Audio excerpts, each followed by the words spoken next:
How to multiply your income by 10. Now jot this down.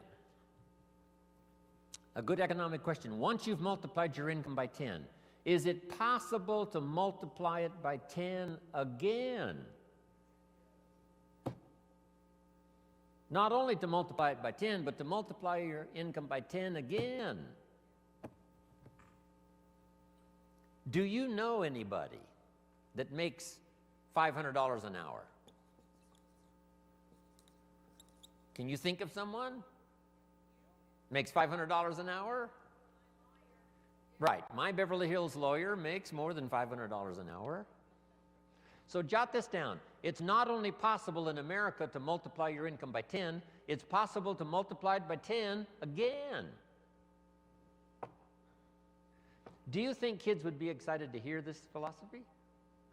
I'm sure they would. How can you multiply your income by 10 and then multiply it by 10 again? Now, if you multiplied it by 10 and then multiplied it again by 10, would it be possible?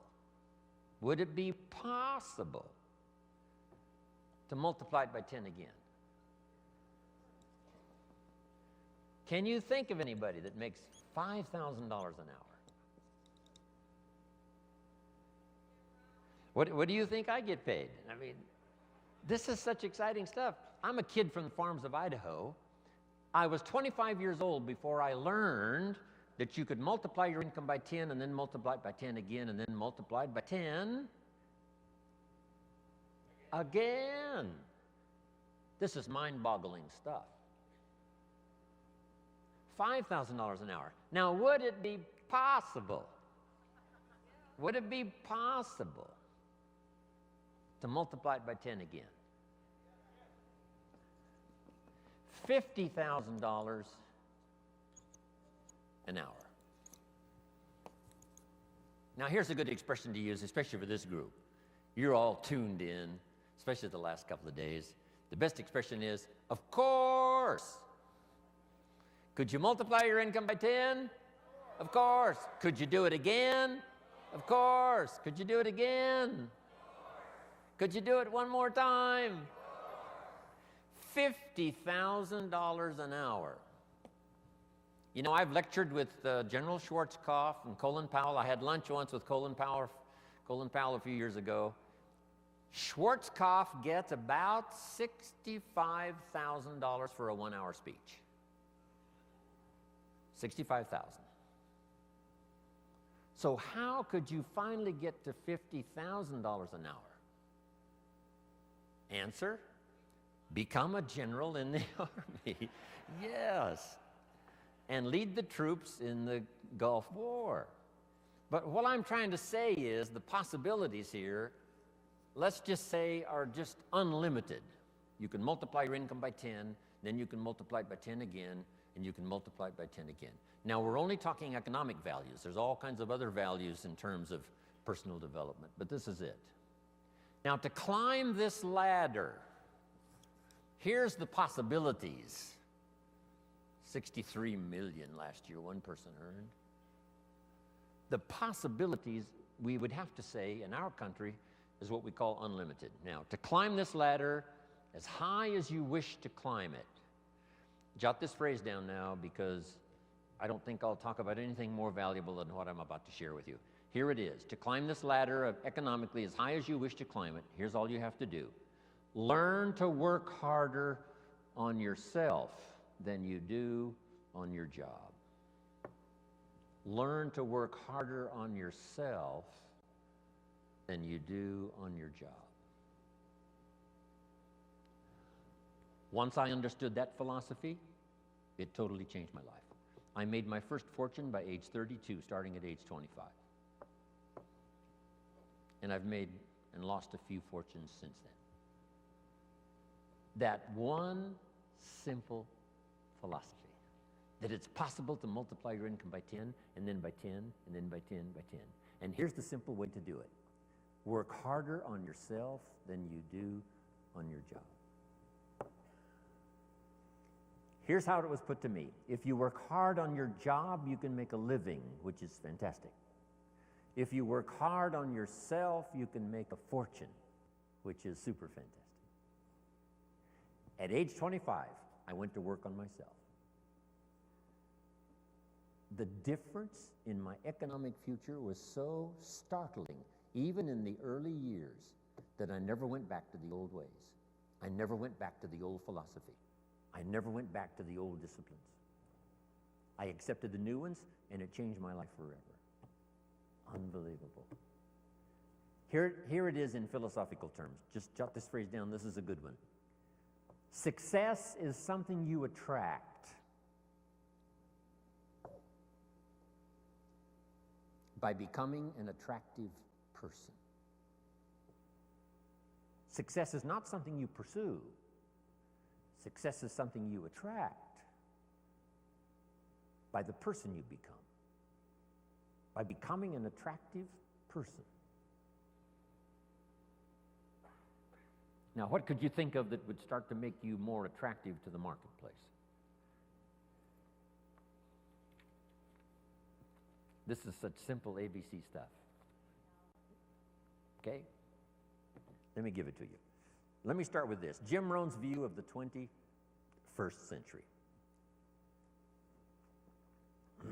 We've begun a new century, 21.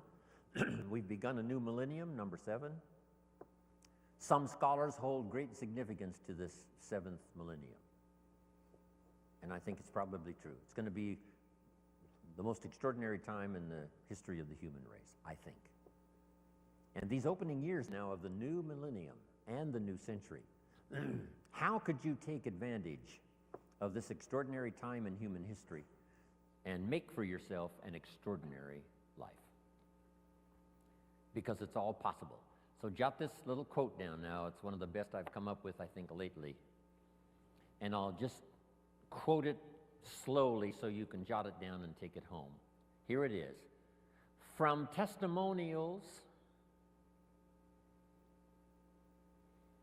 and from personal experience, we have enough information to conclude that it's possible to design and build and live an extraordinary life.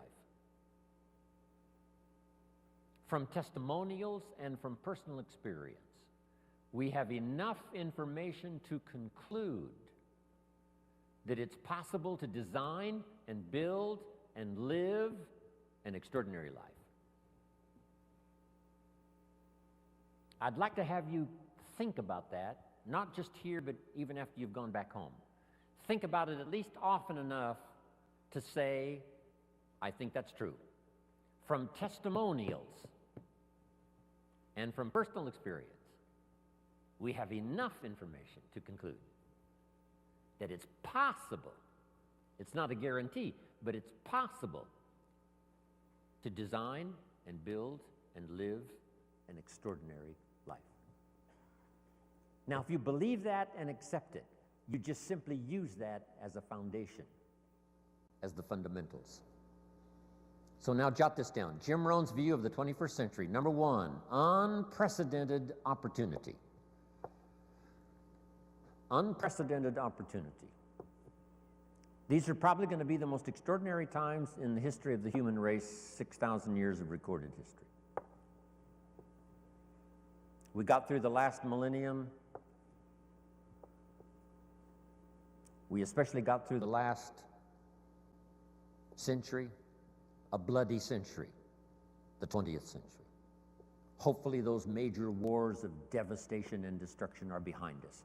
World War II claimed 50 million lives. 19 million of them were Russian. The devastation of the 20th century was unparalleled and unprecedented. The savagery was unbelievable. The Holocaust was insanity of the most unbelievable kind. Hopefully that is in the century past.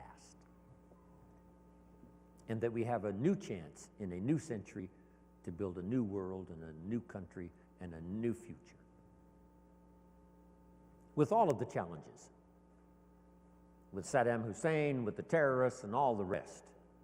Once the walls came down, about 12, 13 years ago, and I was just in Berlin the other day lecturing and had a chance to go to the Brandenburg Gate, Checkpoint Charlie, see part of the old Berlin Wall. Once those walls came down 13 years ago, the world now has forever changed. Because here's how the history of the human race reads: opportunity mixed with difficulty. Sometimes more difficulty than opportunity. The history of the human race reads tyranny and liberty. Sometimes more tyranny than liberty. But now the world has totally changed. Since communism is on the run, the dictators, most of them are all gone. When I used to lecture years ago in South America, every country had a dictator. Now they're all gone. Castro and a few are left, but that's it. And they will soon all be gone. Within a short little period of the rest of our lifetime, all the dictators will be gone. A new wave of economic uniqueness, capitalism, free enterprise, liberty, freedom, democracy is absolutely sweeping the world. So for a long, dark time, there was more tyranny than liberty. Here's what is unique about this new Century 21: more liberty than tyranny. More freedom than oppression. This is an unprecedented time.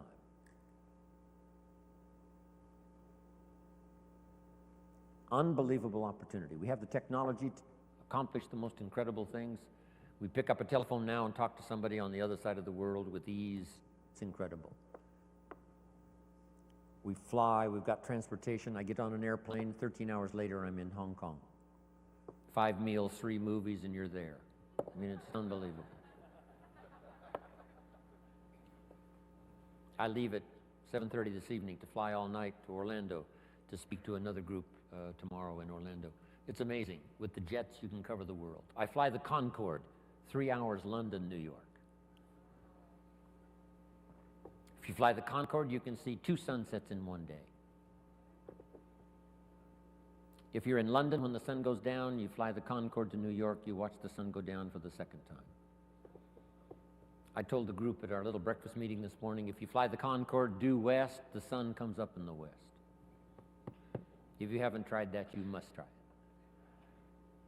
On the Concorde, you meet unique people. I met Henry Kissinger on the Concorde. Henry said, I had breakfast in Paris, I'm having lunch here in London, I'm having dinner tonight in New York. If you fly the Concorde. Before his accident, I met Christopher Reeves a couple of times on the Concorde. Said to my business partner, we're going to be okay, Superman's on this plane.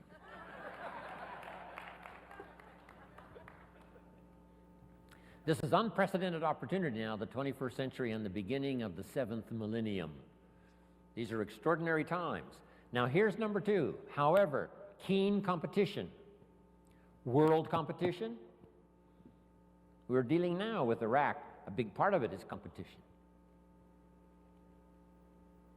Hopefully the nations of the world will settle a big share of their differences so we can develop unique economic, social, personal prosperity for the future with limited conflicts. No more horrors, no more holocausts, hopefully. But with the human race, you always have to keep your fingers crossed. Who knows? But I think it's going to be a time of unprecedented opportunity, but unique competition. Now, to take advantage of the 21st century and this opening of the new millennium, how could you use the opportunity? Now that you've arrived, told me your story, I'm beginning to see the light.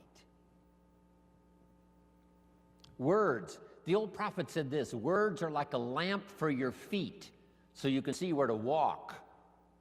And words are like a light for your pathway, so you can see where to go. With words, you can show somebody where to step and where to go. Wow.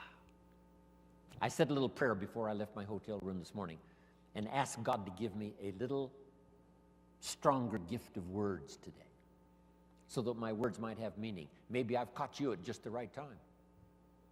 Maybe this is the moment for you. And if I can say something uniquely enough, using the English language best as I can, Words are sometimes clumsy when you try to express what's going on in your head, let alone your heart. But if I can do as good a job as I possibly can in the session we've got this morning and then again this afternoon, by the time I'm finished, maybe my words will help turn on another light for you.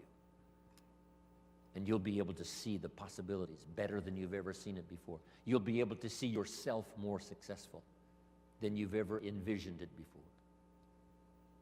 If I can wisely say good words. Now, I've put communication in 3 parts because all 3 of these parts now help me make more fortunes. Here's the first one. It's called training. Training is simply showing somebody how to do the business, how to do the job. If you get good at that, the pay is incredible, whether it's your own enterprise or whether you work for someone else. Training pays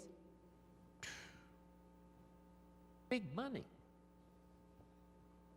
Here's the next one, teaching. And I've divided the 2 just to make the point. Teaching is more teaching life skills. Teach somebody how to set goals. Gary mentioned, right, making the list and checking them off. Today he gets to check one off. Jim Rohn arrives in San Jose, Santa Clara. I'm so excited about that. Teaching leadership, teaching management, teaching how to become powerful, gifted, influential. Teaching father skills, mother skills. I've now, the last 15 years, learned grandfather skills. I set a goal when I became a grandfather to be one of the best grandfathers any grandchildren ever had in the whole wide world. I practice it. I think about it.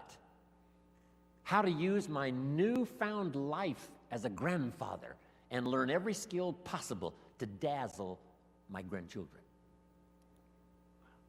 I'm one of the best.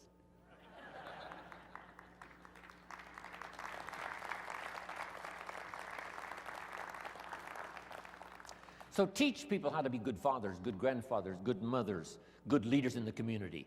Teach a minister how to teach. Teach a minister how to use the gift of language to persuade. Okay. So communication is part of its training, part of its teaching. Here's the best part. No, here's number 3 in the gift of language, and that's learning how to inspire. Inspire simply means a few simple things. Here's number 1. Help people to see themselves better than they are. Yes, sometimes we have to help people see themselves as they are. If they've made mistakes, maybe that needs to be pointed out. If a child has messed up, sometimes you've got to say, you've messed up. But don't leave them in the mess. Now transport them into the future with the gift of your language and inspire them with the person they can become by using the mistakes of the past to develop new disciplines for the future. A teacher I met when I was 25 years old had this unusual gift. He said, Mr. Rohn, if you keep learning as you're learning now, one of these days you'll walk into a room full of people and you'll hear someone say, there's the man. That's the man. That's the famous man. I thought, well, that could never happen for me. Sure enough, it did. He said, it will happen. And I think when I walked in here this morning, I heard someone say, that's him. That's the man. That's the famous man.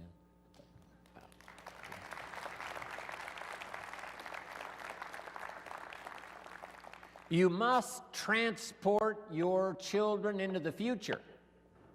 Yes, you have to take them back to review their mistakes, but don't leave them there.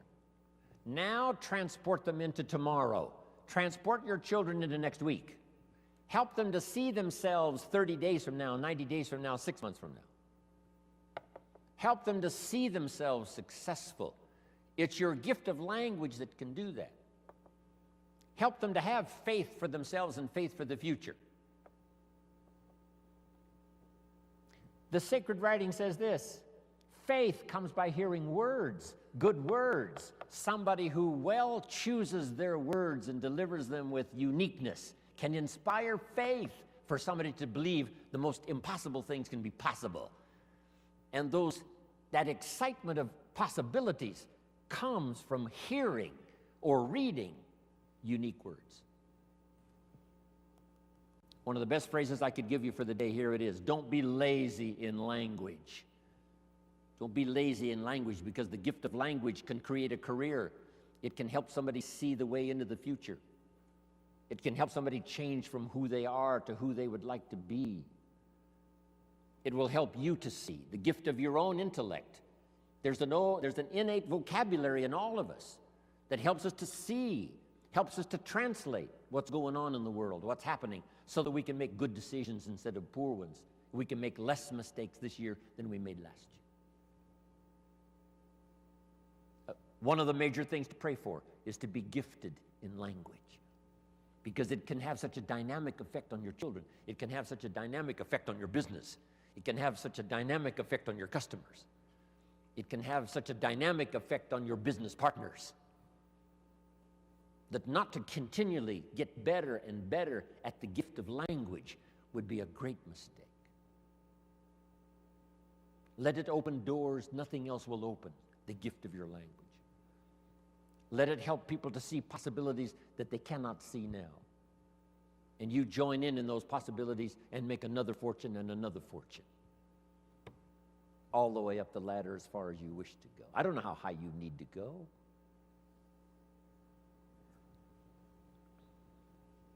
What were the instructions given to the first couple after the garden experience, Adam and Eve, according to the storyteller?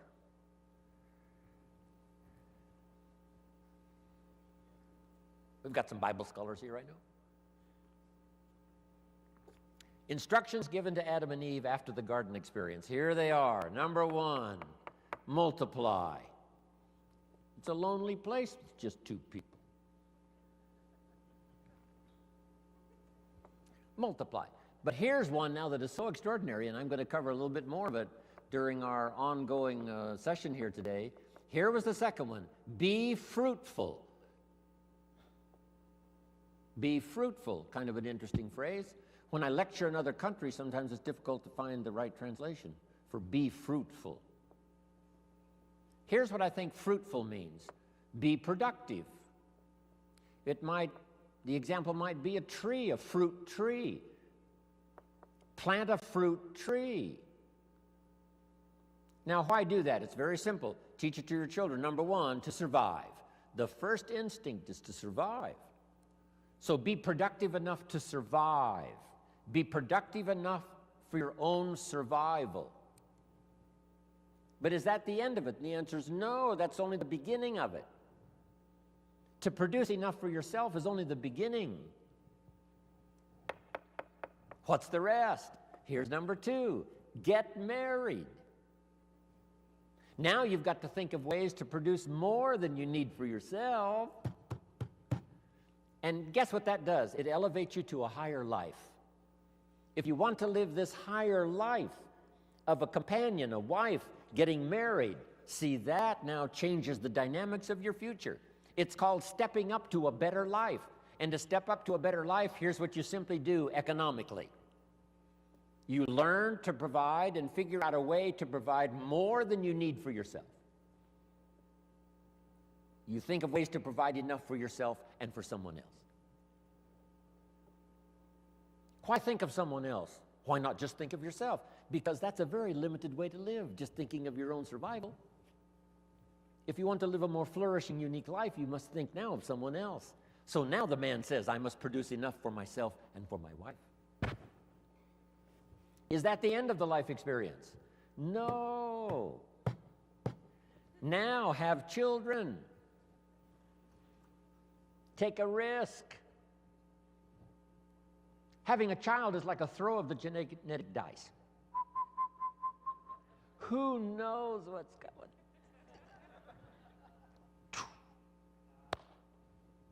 See what happens. But now a man who now wants the experience of having children must now think of ways to produce enough for himself and for his family. Someone says, why do that? Why not just take care of yourself? Because that's such a beginning way to live. Survival is okay, but it's not the good life. Now take it a step further. Jot this one down. A man now figures out, because he's learned now, he's experienced, and he understands what life is all about. Now he figures out how to produce more than he needs for himself and for his family. Just jot the word down, more. Keep thinking more. How could I produce more than I need for myself and for my family? Someone says, why do that? And the answer is to live a higher life, because now you can be generous. Now you can support worthy projects. Is that it? No. Here's the next one. To produce much more than you need for yourself and for your family. Someone says, why do that? And the answer is to live this higher life.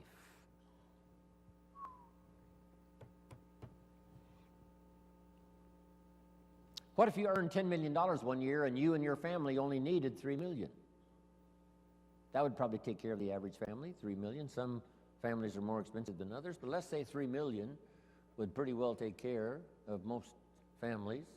But you made $10 million, and you and your family only needed $3 million. Now you've got $7 million to give. Wouldn't you like to live that kind of life? Someone says, why do that?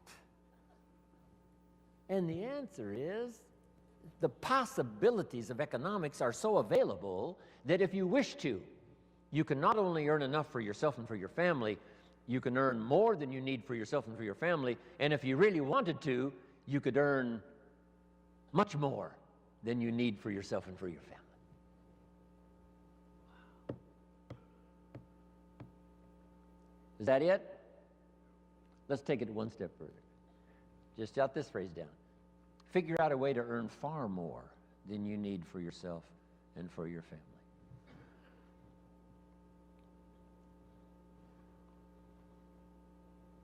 Gary talked about Mark Hughes.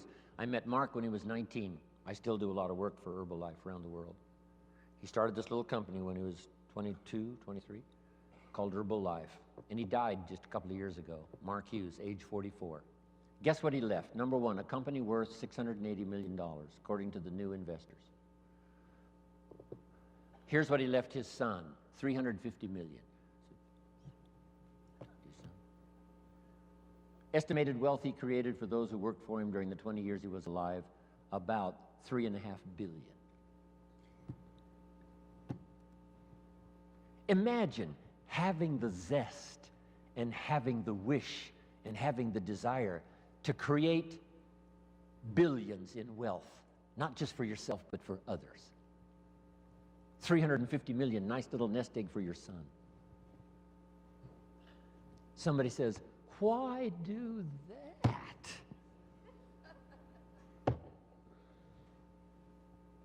Can you think of the best answer ever? Jot this phrase down. Why not? Right? What else are you going to do? Just hang in there until the bitter end? No. Why not see how far up this economic ladder you can possibly go to see if you can't live an extraordinary life? Not just an ordinary life. That's okay. Survival, that's okay. You and your family, that's okay. But if you could think larger than that, so that you really go to work on seeing who you could become in terms of influence, in terms of productivity, in terms of living the little phrase I give you called an extraordinary life. Ordinary would be okay. Extraordinary would be the best. Isn't this good stuff? Couldn't wait to get here and tell you about it.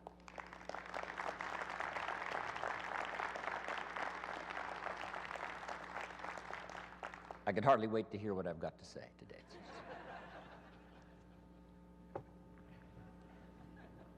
Okay, so number one, to take advantage of the 21st century, make sure I'm on track here. To take advantage of the 21st century, learn multiple skills. Let me give you one more now. It would be useful to know more than one language. When I travel the world, I have to have translators. The only way I can speak to someone in Japan, or speak to someone in South Africa, or speak to someone in Israel, or speak to someone in Europe, most of the time, I have to have someone translate for me. Somebody has to know more than one language to translate for me. And their gift of knowing more than one language makes them uniquely valuable. So that would be another wise idea. Learn more than one language, and number two, learn more than one skill. Number two, learn more than one language. When I was growing up, my father spoke German. He was German, but he never taught me German. I could have learned it. My mother was English, but she spoke French, but she never taught me the French. When I was growing up, they said, you know, leave the old world languages behind. This is America now, English, English, English. Now we know much better. My parents, I could have learned 3 languages as easy as one growing up. So, if you think the time has passed for you to learn that second, third language, make this note now. It's one of the best for the day. Give it as a gift to your children. Encourage them to learn the second, third language, as many as they can learn. I asked a teacher one time, how many languages can a child learn? And she said, as many as you will teach them. They don't lack curiosity, they don't lack capacity, they only lack a teacher. Don't let your child develop 10% of what they're capable of. Don't let them develop 15% of what they're capable of. Give them the opportunity to learn as much percentage as possible of what they're capable of. And for yourself. So, multiple skills, multiple languages. Now, what's the rest? Taking advantage of the 21st century. Jot these notes down. Have you got this? Don't want to erase it if you haven't got it.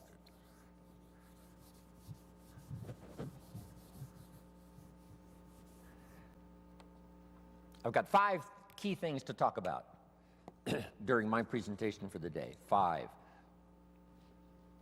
good basic ideas. These are called basics, fundamentals.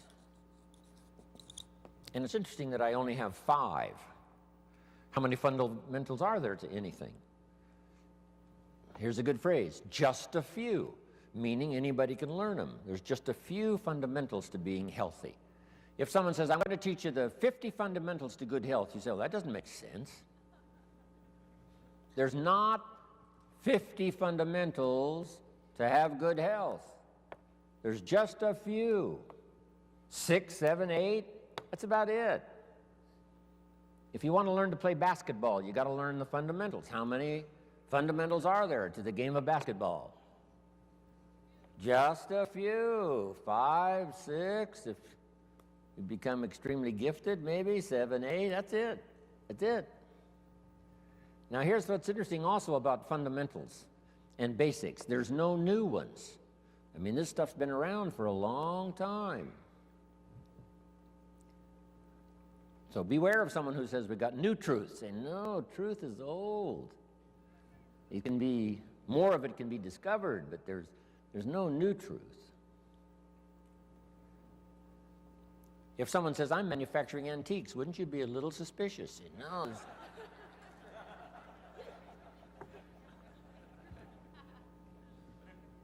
So, skills and fundamentals are like antiques. They've been around forever. The law of averages I teach in one of my seminars. The law of averages. Here's what it says. If you do something often enough, you'll soon have a ratio of results. If you do something often enough, you'll soon have a ratio of results. If at first you talk to 10 people, get 1 to say yes. That means you're getting 1 out of 10. Talk to 10 more, get another one. Talk to 10 more, get another one. Talk to 10 more, get 2 instead of 1. Why is that? You're getting better. The law of averages works for anyone. One we've learned for a long time. Here it is. It doesn't ever change. Whether it's a church or a business, 20% of the people do 80%, 80% do 20%.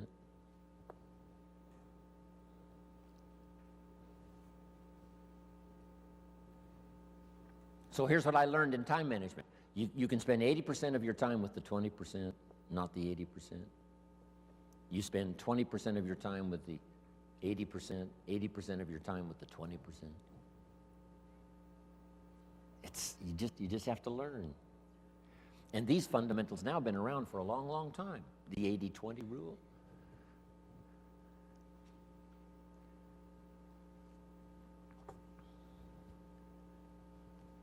We bring products, tapes, books, videos, right? Things to buy for your ongoing education. We bring books and tapes and CDs, and we bring all that stuff for how many people? You say, well, you'd bring enough for 100% of the people. No. No. No. 20%. You bring all the stuff for the 20%, not the 80. Isn't that fascinating? 20%.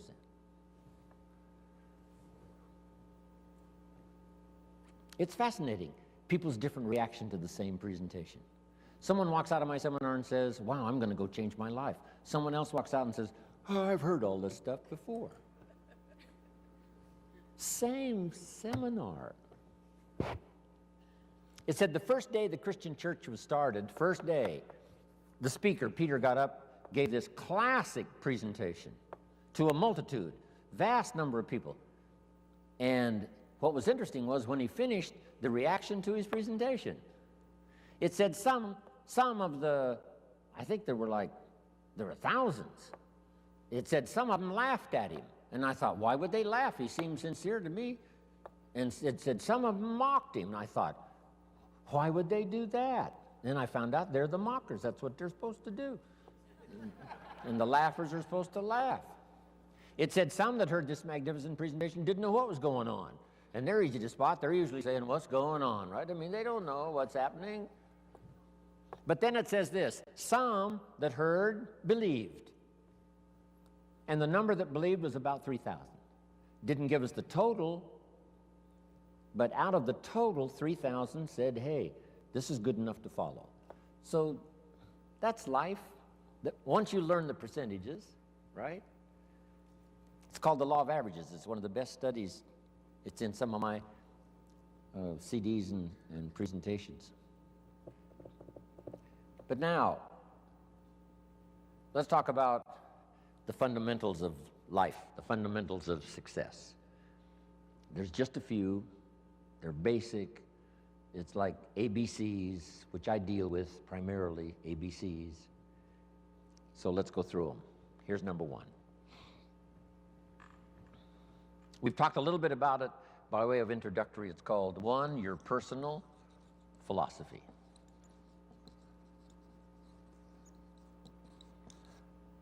Philosophy is a big subject. Political philosophy. Here's what the communists taught, because I have to deal with it when I go to Russia. The communists taught, capital belongs to the state, not the people. We've taught all these years what? Capital belongs to the people, not the state. Wow, what a difference in economic philosophy. The communists said, people are too dumb and stupid and greedy to know what to do with capital. So you got to take capital away from all the dumb, stupid, greedy people and give all the capital to the all-wise, all-knowing state. And let the state run everything, and let the dumb, stupid people show up for their work assignment.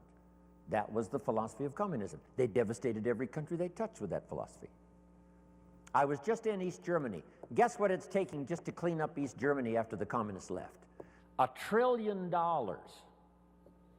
They've spent $500 billion already, and they got another $500 billion to go, just to clean up one country devastated by such a philosophy. Capital belongs to the state, not the people. Wow. The consequences of philosophy are unbelievably either on the good side or on the bad side. Now, personal philosophy. You know, there's religious philosophy and spiritual philosophy, and there's economic philosophy and social philosophy. Okay? Economic, political, all kinds of philosophies, right? Where did we come from, and where are we going, and what is the meaning of life? Right? Philosophy is a big tent with many different divisions. But the one I want to talk primarily about today, and then expand from that, is your personal philosophy. So jot this down, one of the best notes for the day. Each person's personal philosophy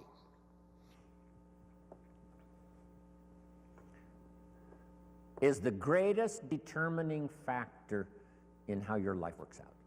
Each person's personal philosophy is the greatest determining factor in how your life works out. Your economic life, your personal life, your social life, your spiritual life, all starts with the conclusions you've made in your personal philosophy.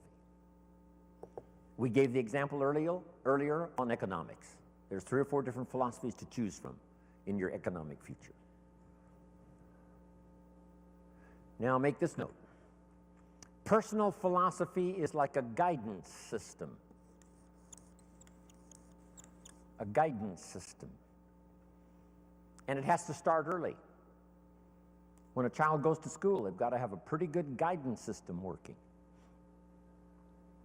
And this guidance system does just 2 things primarily. Here's number 1. This guidance system helps you to see the dangers over here and try to minimize those or eliminate some of those. That's one of the first orders of human existence, is to learn early where the dangers are so they don't swallow you up, don't devastate you economically, socially, personally, or lose your life.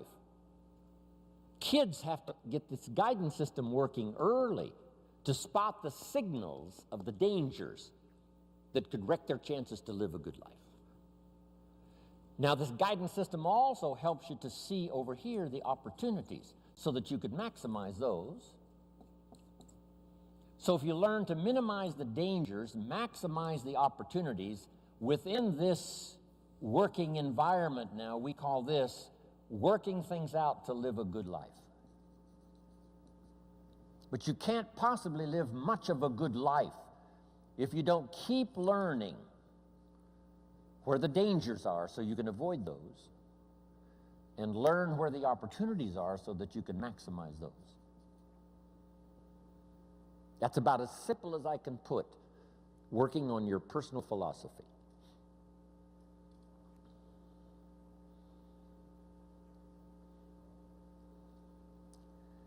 Now, why is it this way? Why is life both danger and opportunity? Here's the best advice I can give you. The storyteller probably gives us, more to think about than in detail. But here's what it seems like. And that's one of the best phrases to use if you're going to make your studies and try to come to some good conclusions. It seems like God wished to create for the humans he made a great adventure. Seems like. According to the storyteller, it seems like God wished to create a great adventure for the humans he created. That's the best explanation I've got, seems like. And it seems like God's always wanted some kind of adventure. It said when he was alone in heaven, according to the storyteller, he created all these angels. That must have been fun. Doesn't say how long it took, doesn't say how many. But evidently, he sought adventure. Part of the adventure, I guess, in those early times before the creation, was in heaven with the angels he created. Now then, he also creates an angel that's the best and the brightest of the angels, called Lucifer. And so begins, according to the storyteller, one of the great adventures of all time. And along the way, the idea occurred to Lucifer that he could take over God's place, become God in his place. And he persuaded, according to the storyteller, he persuaded a third of the angels to go with him on this insurrection. So begins an unbelievable adventure. Seems like that's what God wishes, some great adventure. Not just sit up there and float around on a cloud. Create some angels, create Lucifer. Lucifer persuades a third of the angels to go with him in insurrection. Now they lose out, and uniquely enough, according to the storyteller, God doesn't kill them all. That would end the adventure. But rather cast them out of heaven down to earth. And so now continues this unique story of Lucifer and the third of the angels now cast to earth, creates another adventure. Interesting. The Bible is such a fascinating book, giving us seemingly, what God delights in, and seems like God delights in creating this unique adventure.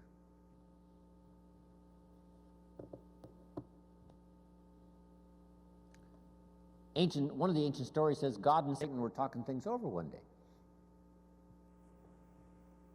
I thought, well, that doesn't seem possible.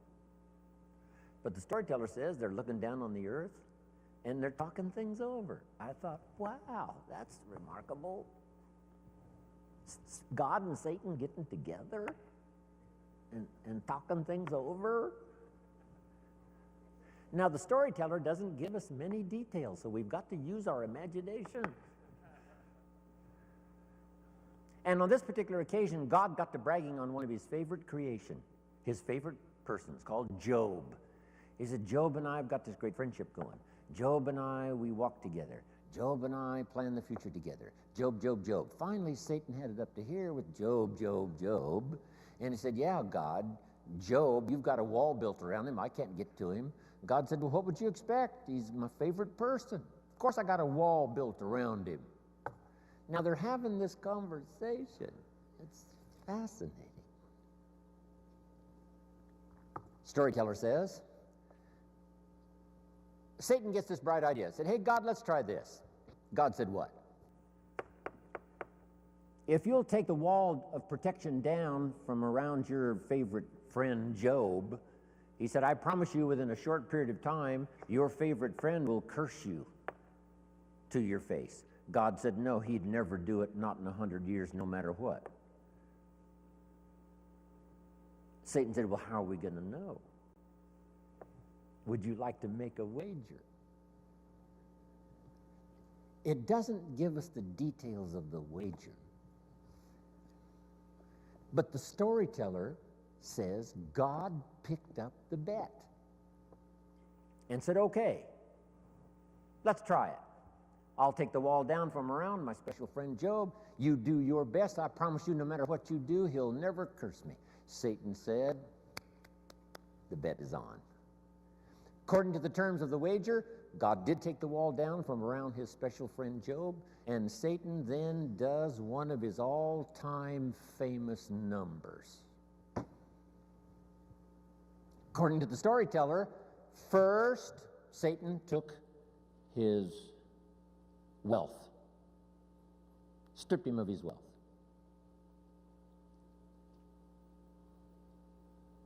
Satan said, that'll do it. Where's your friend God? He didn't curse God. Satan said, well, number two, took his health. Blow number two. Surely now he'll curse his friend God. No. Blow number three, and the worst, took his family. His health, his wealth, and his family. Gone. Satan said to God, here's where he does it. And sure enough, Job's wife comes along and says, Job, looks like your friend God has long forsaken you. You might as well curse him and die. And Satan said, here's where he does it. And God says, well, he hasn't talked yet. And while they both listen, Job says, never would I curse my friend God no matter what happens. God said, I knew it. I knew it. And picked up the bet, whatever it was. Doesn't tell it. Isn't that a fascinating story? Now, I say all of that to illustrate this. It seems like God delights in great adventure. And the only way to have great adventure, it seems like, is to have both danger and opportunity, and us with the possibility of figuring it out. Jot this down. Now, it's a nice little list. On one from other people is to just pick up the signals. Part of it is by sight. Here's a good watchword for the 21st century. Pay attention. No use falling into the same trap somebody else fell into. No use living a mediocre life like somebody else has chosen. Take a look and say, is that what you really would like? Say, no. Here's somebody that never read the books, never made the changes. There was a class and they didn't take it, a skill and they never learned it, a discipline and they never tried it. And they blame the government and blame taxes and blame society and they blame circumstances and all the rest. They don't know. And the key is, watch carefully. Don't you fall into that same trap. That's how we learn, from what we see. Here's next. If we learn from what we see, we put some of this on video so you can see it again and again and again. Next, you learn from what you hear. We put it on CDs so you can hear it and hear it, hear it. We don't ask you to come to just one seminar. We ask you to come and listen again, listen again. Here's what the early Christians were taught. Don't neglect the assembly. When we call an assembly, do your best to be there, because you never know which of these assemblies is going to change your life forever. You'll never be the same again. And you can't pick the one that's going to totally change your life. You just have to do like all of you I know do. Consistently go, consistently go, consistently go, consistently take notes, consistently go to seminars and lectures and all of the rest, because some of them will be life-changing. Maybe this one will be for some of you. The time is right, the words are right, the ideas are right, the moment is here. We don't know. We just come as many times as we can, be affected by as much language as we can, and see what that'll do for our sight and our ambition, our willingness to develop skills, be a leader, influential. Here's the next one. Be a selective listener. Don't just load up on stuff that isn't going to count. We all need a little humor, but not that much. Life is a pretty sober place. It's life or death. It's success or failure. It's flourishing or mediocrity. This is a serious matter. So, make sure that what you listen to gives you the full range, a good diet of things to listen to. The positive, yes, but the negative also. We need to hear it from both sides. Okay. Years ago, I saw an advertisement once on Roseanne. Tune into Roseanne, white chicks talking trash. I thought, oh, America needs more of that. Now, you don't need much of that, white chicks talking trash.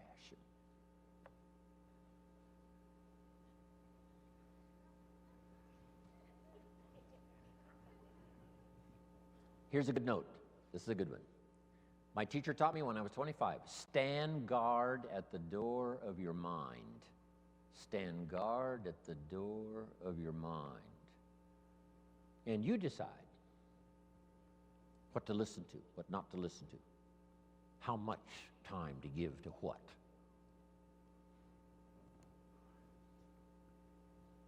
Now, the third one is important, and when we come back this afternoon, we'll continue it. But here's number 3. Read all the books.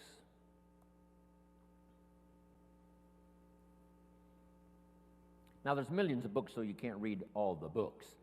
But here's what I mean by read all the books.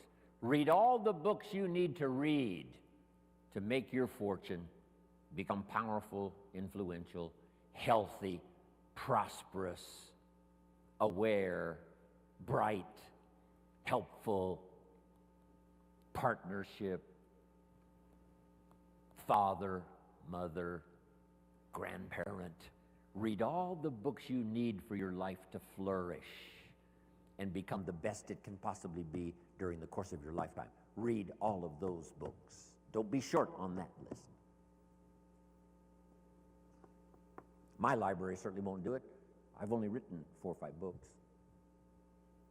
I'm working now on my 5th, I think it's my 5th book. It's going to be for teenagers and college kids. And I think the title is going to be, Of Course Kids Should Pay Taxes. Of course. It's going to be an interesting book on capitalism, because I teach capitalism now in Russia in very simple form. I might give you a couple of notes on that when we return. I teach kids how to have 2 bicycles, one to ride and one to rent. I mean, it doesn't take long to get into business and make a profit. Here's what changed my life and helped me make my first fortune. Jot this down. The philosophy that helped me make my first fortune. Profits are better than wages. Once I understood that, it was hard to sleep nights the first year. Profits are better than wages. Wages make you a living, which is fine. Profits make you a fortune, which is super fine. And when I started at age 25, I started doing both. Making wages and making profits. Unbelievable. One simple philosophy changed my whole economic future. Profits are better than wages.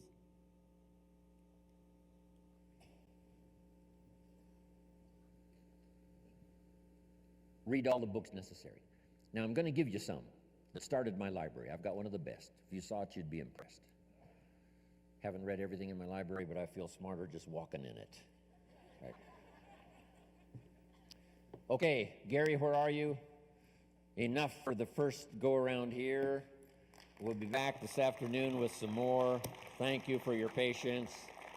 Appreciate it very much. God bless. Amen. Ladies and gentlemen, Mr. Jim Ryan. Wow, thank you. Thanks, Gary. Appreciate it.